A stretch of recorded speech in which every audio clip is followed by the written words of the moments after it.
General Wyatt, you know my sympathies or focus on the 177th, and I classify them, I don't know if all my colleagues would agree, as the premier homeland security base, primarily because of their strategic location and what they can bring to the fight in so many ways. But could you give us some insight on where you see the, and I'm going to go with the old name too, ASA, because it's going to take me a while to get switched over, where you see the ASA mission going and its construct in the future in light of the Air Force budget cuts, which may have an effect on critical Air National Guard missions.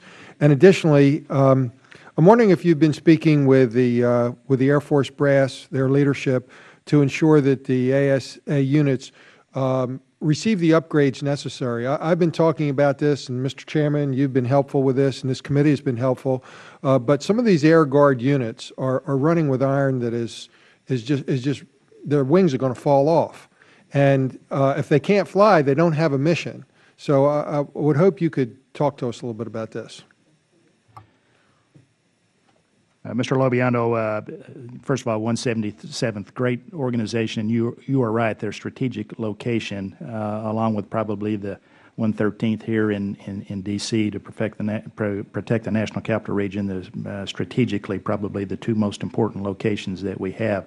They're all important because they protect American citizens, but I see the ASA mission as one imperative for the safety of this country.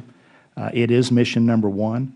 There has been a recent study done by former commander of NORTHCOM, Admiral Sandy Winnefeld, who's now the Vice Chairman of the Joint Chiefs. Some of that's classified, and I won't get into that, but I think that a review of that report shows the importance of that mission for Homeland Security. So I see a continuing reliance upon the Air Sovereignty Alert, the Air Control Alert, Aerospace Control Alert mission for the safety of this country. We only had on September 11, 2001, we were up at 7 locations. Today in the continental United States, we have 16 locations. All of those are flown by the Air National Guard. The United States Air Force flies 1 in Alaska with F-22s. We get into this discussion about whether you need 5th-generation fighters to do the Air Sovereignty Alert, not necessarily for the stealth, but for all the other capabilities that 5th generation brings. AESA radar, integrated sensor fusion among not only the sensors on the aircraft itself, but all the other sensors available, land-based radar, radio reports, chats, a lot of different sources for some information to help us in the intercept of these targets. And then Hawaii Air National Guard location, who will be flying the ACA mission in F-22s. The airplanes, most of the airplanes that we do the ACA mission with are the oldest F-16s in the inventory, and you're very familiar with that because the 177th flies a Block 30 F-16. The Air Force has put in some weapon system sustainment money that will keep the airframes themselves viable, we think, for a couple of more years. We thought 2017, 2018 would be the structural limitations. We think there's sufficient monies to keep them flying until 2019, maybe 2020. But the structural part is just a part of the issue. The other part, and probably for the mission equally as important, is the ability to detect, meaning these aircraft need state-of-the-art radars. The ones that they're flying with now are extremely expensive and difficult to maintain. A lot of the parts are no longer manufactured. Only because we have the best maintenance people in the world in the Air National Guard are we able to keep some of these support systems on board the aircraft working.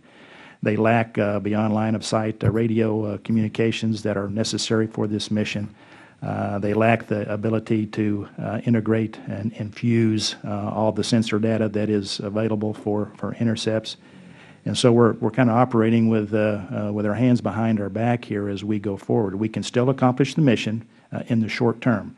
My concern is the long term, and if we don't put money either into these aircraft to give them the capabilities that they need to continue, or if we don't replace them with F-35 aircraft, we face a continuing rising expense, perhaps cost prohibitive, if there is such a thing for the Department's #1 mission, or we're going to see mission failure because we simply cannot stretch the life of these airplanes out any longer. Right now, the only Air National Guard unit that performs air sovereignty alert that has been named to receive the F-35 is Burlington, Vermont.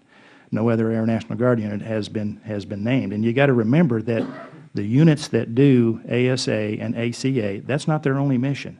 They also rotate and do the AEF mission, OCONUS overseas, Iraq and Afghanistan, and other possible locations in the world where stealth is a requirement to be able to get into access denied areas. So I think a healthy investment in the F-35 and the Air National Guard is great, is required not only for the foreign fight overseas, but more importantly for the defense of this country with the ASA, ACA missions. Thank you, General. Mr. Chairman, I had a couple more questions, but maybe I can submit them for the record. We'd be glad to take those for the record. Thank you. Gentleman from Texas, recognized for 5 minutes.